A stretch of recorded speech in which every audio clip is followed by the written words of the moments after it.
2,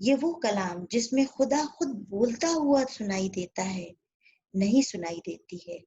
بولنے کی طاقت ہے لیکن زبان حق کو ایکسپٹ کرنے سے مجبور ہے.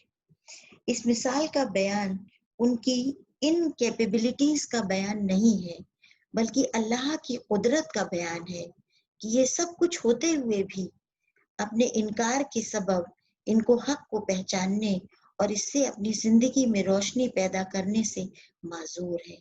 اور معذوری بھی کیسی؟ جیسے بہرے، گونگے اور اندھے. Point number 3، another simile of rain and lightning. ایک دوسری مثال بھی اللہ تعالیٰ نے آیت نمبر 19 میں پیش کی ہے. بارش اللہ کی رحمت کی ایک علامت ہوتی ہے، ایک سمبل ہوتا ہے. یہاں بارش کی مثال اللہ سبحانہ و تعالیٰ نے اس بارش کی مثال کے طور پر لی ہے کہ اللہ کی آسمانی احکام نازل ہو رہے ہیں، اللہ کی طرف سے قرآن کا نزول ہو رہا ہے جو تمام انسانوں کے لیے ایک بارش ہے، رحمت کی بارش ہے. اور انسانوں کا ایک گروپ ایسا ہے جو اس سے اس طرح خوف زدہ ہے جیسے کوئی موت سے ڈرتا ہے. ان کی کانشیس ان کو چلنے پر اکساتی ہے، مجبور کرتی ہے، تو کچھ آگے بڑھتے ہیں، کچھ آگے چلتے ہیں، لیکن پھر دنیاوی مصلحتیں یعنی حسد، ضد اور اپنی پوزیشن انہیں پھر سے واپس کھینچ لیتی ہیں. حق کی دعوت کی قبولیت جہاں ایک طرف ہمیشہ کی کامیابی کی ضمانت ہوتی ہے، وہیں کچھ اندیشے بھی صاف لاتی ہے.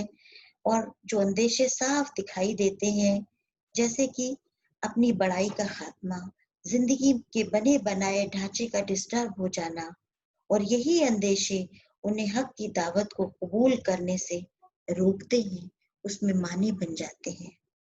Point number 4، role of sense organs in acceptance of truth.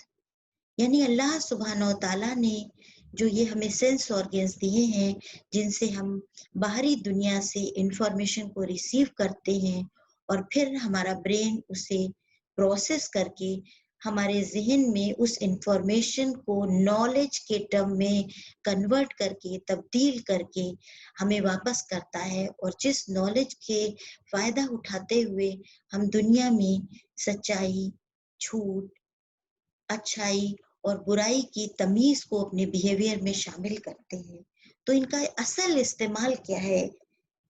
اللہ سبحانہ و تعالیٰ کی دی ہوئی جو صلاحیتیں ہیں، اگر وہ صلاحیتیں اس اللہ کو ہی پہچاننے میں قاصر ہیں، اس کو ہی نہیں پہچان سکتی ہیں، تو بندہ اپنے خالق اور مالک کی آواز کو ہی نہیں سن سکتا ہے.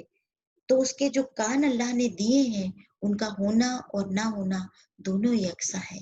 اگر سامنے حق آ جاتا ہے اور انسان کو اللہ نے جو آنکھیں دی ہیں اس کے ماتھے پر، وہ آنکھیں اس حق کو حق نہیں سمجھ پاتی، تو پھر ان آنکھوں کا استعمال ہی اس دنیا میں بیکار ہے.